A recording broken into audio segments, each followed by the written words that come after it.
Muy bienvenidos y bienvenidas a Desafío Tierra. En el video veíamos los distintos episodios extremos que se están registrando en el mundo, lo que nos hace reflexionar sobre los efectos del cambio climático y preguntarnos si ya estamos en ese punto de inflexión donde debemos ser más activos y más comprometidos en el cuidado del medio ambiente. Y precisamente en este capítulo conversaremos sobre inundaciones, incendios y las olas de calor que se han observado durante el mes de julio. Además, sabremos en qué consisten los denominados corredores biológicos y finalmente conoceremos los testimonios de gobernadoras y de gobernadores quienes detallarán el manejo de la crisis climática en cada una de sus regiones. Aquí comienza Desafío Tierra. Muy bienvenidos y bienvenidas. Según la ONU, en 2019 se desperdició comida suficiente para llenar 23 millones de camiones de 40 toneladas.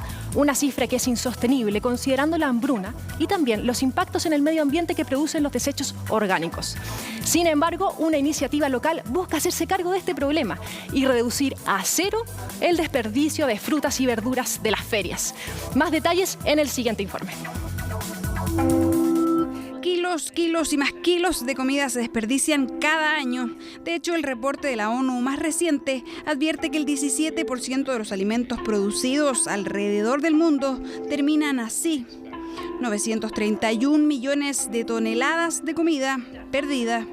Sí, es demasiada la comida que se pierde y habiendo tanta necesidad en otros lados. En estos tiempos no hay que perder nada. Dentro de la semana sus 7 cajas llenas de cosas que se pueden aprovechar. Se pica el pimentón, la lechuga se pone lacia y ya no se puede vender. Los tiempos no están para desperdiciar comida, es la frase más comentada. Por eso el municipio de Providencia, junto a la Fundación Basura, inauguró una iniciativa que busca reducir a cero el desperdicio de frutas y verduras en las ferias. Encuentro súper injusto que gente no tiene que comer mientras hay comida que está en perfectas condiciones, que se puede usar. Y en solo una jornada logramos recuperar más de media tonelada de residuos orgánicos que fueron destinados a una chanchería y logramos recuperar más de 70 kilos de frutas y verduras que estaban aún aptas para el consumo. Una iniciativa que los mismos feriantes llevaban tiempo impulsando, conscientes de la cantidad de alimentos que se iban cada semana a los vertederos. También reciclamos y regalamos a jardín infantil que hay y gente que ya llega a pedirnos. Todo esto quedaba botado y el final de esto no tenía nada bueno. El procedimiento es simple. Voluntarios de la fundación recolectan las donaciones, las clasifican y las pesan. Luego las reparten a organizaciones. Un aporte directo que de paso ayuda al medio ambiente porque el 10% de los gases de efecto invernadero provienen de los desechos orgánicos. Hoy en día nosotros sacamos muy poca basura porque gran parte de la basura, alrededor del 80% que genera una casa, son residuos orgánicos. Claro, porque clasificar nuestros desechos reduce la cantidad de basura y el compostaje de paso ayuda a nuestros suelos. El llamado es a todas las ferias de las distintas comunas con los municipios, nosotros a través del Ministerio del Medio Ambiente coordinando con la Fundación Basura para ver cómo podemos ir replicando y masificando. La idea es que la iniciativa siga creciendo y se acomode a las necesidades de cada comuna. La meta país es reciclar el 66% de los residuos orgánicos en 2030. Durante el mes de julio hemos observado eventos ambientales catastróficos alrededor de todo el mundo. Y para profundizar sobre este escenario, que nos recuerda la magnitud de los eventos climáticos extremos y cómo puede verse potenciado por el aumento de las temperaturas, vamos a conversar con Thelma Crack, que es vicepresidenta del panel intergubernamental sobre cambio climático de las Naciones Unidas. Thelma, bienvenida. Sí, buenos días. Thelma, primero que todo, ¿qué opinión tienes sobre lo que hemos visto en América del Norte, en Europa y en Asia? Entonces, vimos ahí varios eventos extremos. Y para el IPCC, que es este panel de gobiernos sobre el cambio climático, intergubernamental sobre el cambio climático, lo que pasa es que hacemos una evaluación de la literatura para que podamos, por ejemplo, identificar evidencias que nos permitan decir que estos cambios, por ejemplo, extremos de temperatura, extremos de precipitación, están yendo além de la influencia de la variabilidad natural, porque eventos extremos siempre ocurrirán. Y ver si hay ahí una identificación de la interferencia humana, de la interferencia antropogénica, como decíamos, a estos cambios. Entonces, sistemáticamente, la literatura global está identificando, proveyendo más evidencia de estos cambios. Algunos de estos eventos extremos están se tornando más frecuentes, más intensos, y con esta evidencia, si es posible atribuir a la interferencia humana una parte de este fenómeno. Y en entonces, ese sentido... Sí, disculpa, por favor. Adelante. No, entonces es esto, para algunos de estos eventos hay más evidencia y sin la interferencia humana no podrían ocurrir por modelos, por ejemplo, ¿no? Exactamente. Entonces hay más certidumbre para algunos de estos eventos extremos, particularmente los que están asociados a temperaturas extremas. Exacto. Y desde tu punto de vista, ¿por qué ha sido tan difícil de repente instalar la adaptación y la resiliencia en el mundo? ¿Crees que de repente hay intereses económicos y políticos entre medio?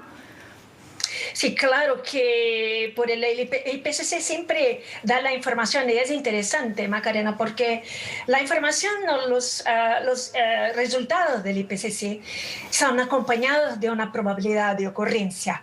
Entonces, por ejemplo, cuando decimos que estamos haciendo, por ejemplo, una asociación de la interferencia humana en alguno de estos extremos, identificamos una probabilidad. Entonces decimos, es probable que este evento extremo esté asociado a la interferencia humana en el cambio climático, con las mayores emisiones de gases de efecto invernadero y todo más. Entonces, y posiblemente en el otro informe, que viene lo más profundo a cada 5 o 6 años, ya puede mejorar la probabilidad. Por ejemplo, decir, es muy probable que este evento extremo, y lo identifica, esté ahí con una contribución humana discernible. Y otros que son virtualmente ciertos, no ocurrirían en frecuencia e intensidad sin la contribución humana. Y es claro que estas probabilidades dan a los formuladores de política, a los gobiernos, una idea de dónde tendrían que claramente identificar acciones de adaptación. Es difícil, Macarena, porque no sabemos para dónde vamos. Entonces, con el cambio climático, cuanto mayor es el cambio, mayor serán los impactos en los sistemas naturales, en los modos de sobrevivencia, en la salud. Entonces, la adaptación siempre ha sido un poco más complicada que las acciones de mitigación para reducir, por ejemplo, las emisiones o mejorar los sumideros, por cuenta de que no sabemos para cuánto tenemos que nos adaptar. Entonces, un caso muy específico y que no hay duda es sobre, por ejemplo, el aumento del nivel del mar. Esto, independientemente de que paremos todas las emisiones, el nivel del mar va a subir por centenas de años, tal vez mucho más que esto. Entonces es algo que no ocurre linealmente en todas las partes del mundo. Algunas regiones son más afectadas por el aumento del nivel del mar y ya están ahí haciendo medidas de adaptación, como por ejemplo no hacer ubicaciones que estén muy próximas al mar o crear barreras que pueden ser mecánicas o también pueden ser naturales, como por ejemplo los manglares, si los hay, ahí previenen también una mayor intensidad de este aumento del nivel del mar. Entonces, con estas informaciones los gobiernos sí pueden tomar acciones muy específicas. Y en ese sentido tú has mencionado y has esbozado quizás que lo que algunos científicos e investigadores han expuesto, que estamos quizás en un punto de no retorno. Y en ese sentido, y bajo este escenario, ¿no? ¿Cuál es la urgencia que los países deben atender lo más rápido posible? La urgencia está ficando cada vez más fuerte. Y tú sabes que ahora estamos ahí por las próximas 2 semanas aprobando con los gobiernos de una forma virtualmente. Nunca lo hicimos en 30 años. Estamos con los 195 gobiernos haciendo una evaluación de los resultados científicos más actuales por cuenta de las publicaciones, por cuenta de modelos climáticos mejorados. Y estamos ahí entonces con nuevos resultados sobre, por ejemplo, la contribución humana para el calentamiento o para el aumento de la temperatura media global. El último que hicimos fue en 2018, cuando dijimos que la contribución humana para el aumento para el calentamiento global ha sido de 1 grado con un rango.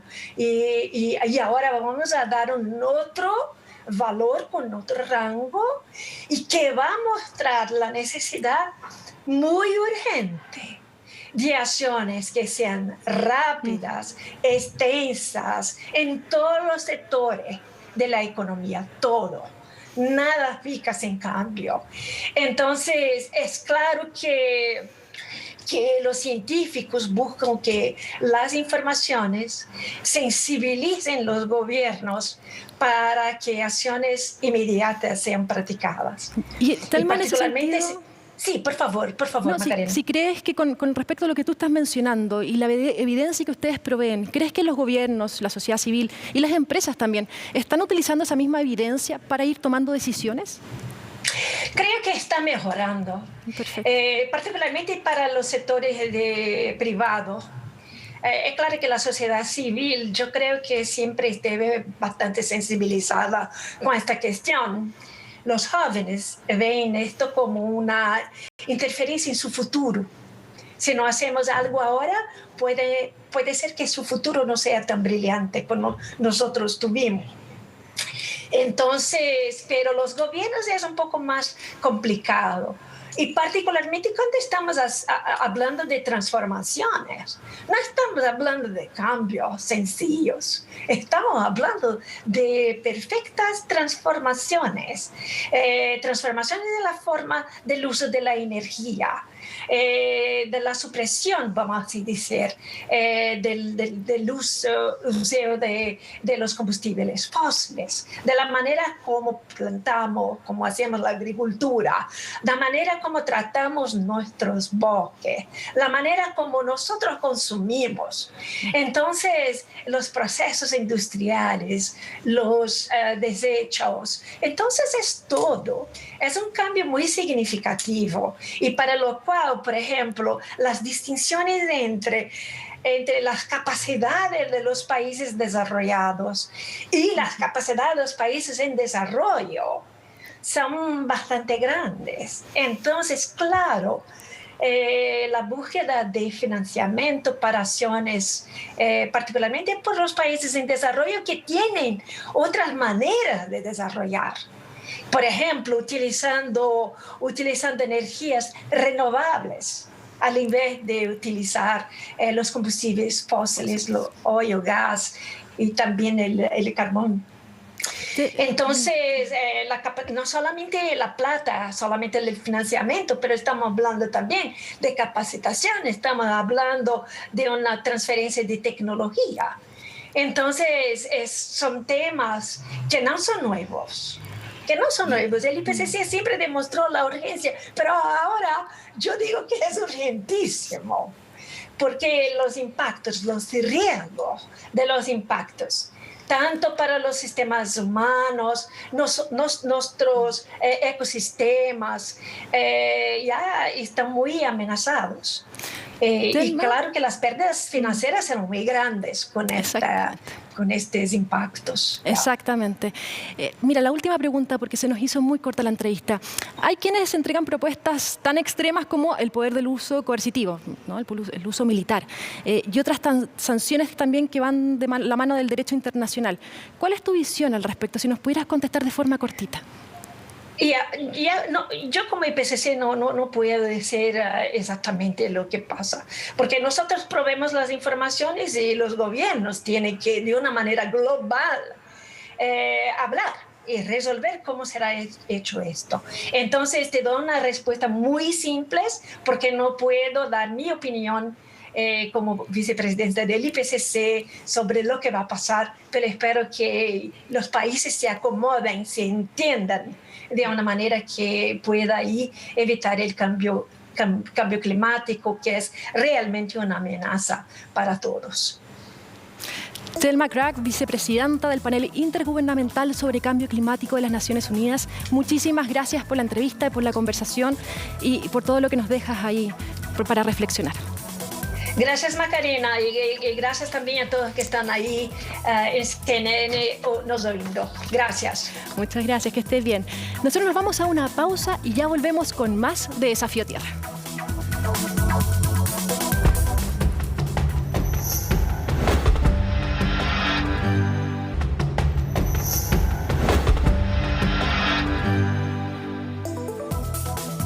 Existen diversas maneras de impulsar la conservación de la naturaleza y de las especies, y una de ellas son los denominados corredores biológicos. ¿En qué consisten? Lo vemos en la siguiente cápsula. Un corredor biológico se utiliza para designar espacios donde se unen dos o más ecosistemas, paisajes o hábitats. Son lugares que previamente fueron desconectados o manipulados por distintas actividades, ya sea por la agricultura, ganadería, urbanización o la construcción de carreteras o represas, y que posteriormente se protegen para asegurar la conservación de la biodiversidad afectada. Por medio de estos paisajes, los animales y organismos pueden trasladarse de un territorio a otro y buscar nuevas oportunidades para su supervivencia, ya que factores como el calentamiento global, la escasez de comida o también el choque con humanos los obligan a desplazarse. De esta forma se convierten en una herramienta para prevenir la extinción de especies, la permanencia de la diversidad biológica y los procesos evolutivos, debido a que permiten el movimiento, colonización y mantención del flujo genético. En el caso de Chile se puede localizar el corredor biológico Nevados de Chillán en la laguna del Laja. Es un sector con más de 500.000 hectáreas que fue creado en el 2011 y provee un espacio único para la protección de especies tan emblemáticas como el huemul, el puma, el gato colocolo y la huiña. Ahora en nuestro espacio dedicado a saber cómo los gobernadores y gobernadoras abordarán la crisis ambiental en cada una de sus regiones, conoceremos sobre la crisis hídrica, el impacto de las salmoneras y las desaladoras de agua. Revisemos. Mi programa de trabajo en sí tiene una línea y un eje primordial, que es el desarrollo sustentable. Mediante herramientas de planificación territorial nosotros podremos establecer un lineamiento general y de ahí también profundizar en cuanto a los emprendimientos hacia un desarrollo sustentable, una economía circular. La minería, como la agricultura, como el turismo, deben tener un contexto de sustentabilidad.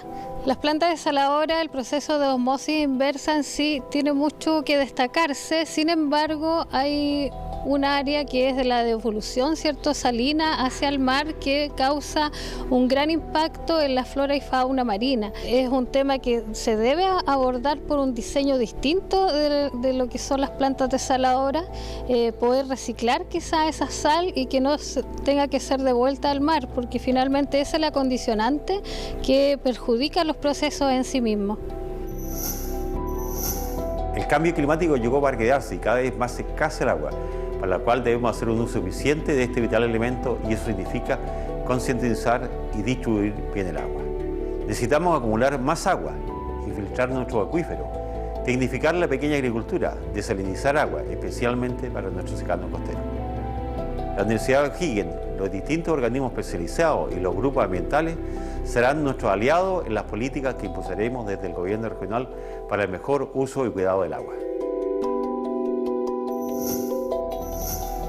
Los desafíos medioambientales se tienen que enfrentar primero con claridad de objetivos. Vamos a trabajar con cada sector productivo en la construcción de un pacto por una región de los lagos sustentable e inclusiva. Acá no estamos hablando solo de una autoridad involucrada, estamos hablando de una región que mira el desarrollo sustentable como opción responsable con las generaciones futuras.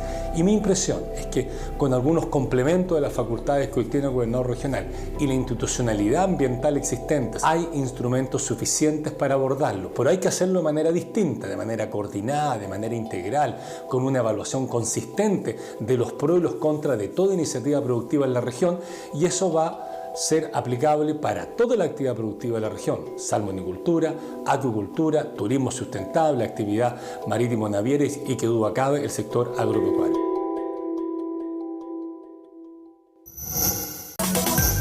Como forma de enfrentar la escasez hídrica, los Emiratos Árabes Unidos están sembrando nubes para obtener precipitaciones. Lo escuchó bien. Conoceremos esta y otras noticias en los breves de Desafío Tierra. El Amazonas desempeña una labor fundamental para absorber el dióxido de carbono. Sin embargo, el sureste del mayor bosque tropical del mundo ha empezado a emitir más CO2 del que absorbe, según un estudio publicado en la revista Nature. Factores como la deforestación y el cambio climático han alterado el equilibrio local de los gases de carbono. En los últimos 40 años, el este de la Amazonía ha sufrido más deforestación, calentamiento y estrés hídrico que la parte occidental, siendo el sureste el que ha experimentado las tendencias más fuertes. El estudio sugiere que estos cambios pueden tener consecuencias duraderas y negativas, tanto para el balance del carbono de la región como para la fragilidad de sus ecosistemas. China, el mayor emisor de gases de efecto invernadero del mundo, ha lanzado su primer esquema nacional de comercio de emisiones. Los mecanismos de fijación de precios del carbono ya existen en alrededor de 45 países, pero el esquema de China, que comenzó a comercializarse recién este mes, es el más grande del mundo. El lanzamiento representa un importante avance en la lucha contra el cambio climático, ya que China es el mayor emisor del mundo, responsable de casi el 30% en el planeta y que tiene como objetivo llegar a la neutralidad de carbono para el 2060. Para enfrentar la escasez del agua en los Emiratos Árabes Unidos, se está llevando a cabo experimentos con drones, con el fin de sembrar nubes y obtener las precipitaciones necesarias para la agricultura y otras actividades. Si bien esta práctica se ha utilizado desde hace décadas, la novedad en este caso de los Emiratos Árabes es que los drones propician la formación de nubes a través de descargas eléctricas. Hasta ahora, los ensayos realizados han tenido éxito, tanto que en algunas partes del país se han transformado en un problema: fuertes corrientes de agua que se precipitan sobre autopistas e interrumpen el tráfico. Emiratos no es el único país que experimenta con diversas tecnologías para lograr la siembra de nubes. Tanto China, India, Tailandia y Estados Unidos llevan a cabo sus propios programas al respecto. Ya estamos terminando este capítulo, pero como siempre los invitamos a mantenerse informados con todas las noticias de medio ambiente en las plataformas digitales de Desafío Tierra. Usted siga la sintonía de CNN Chile y nosotros nos encontramos en un próximo episodio.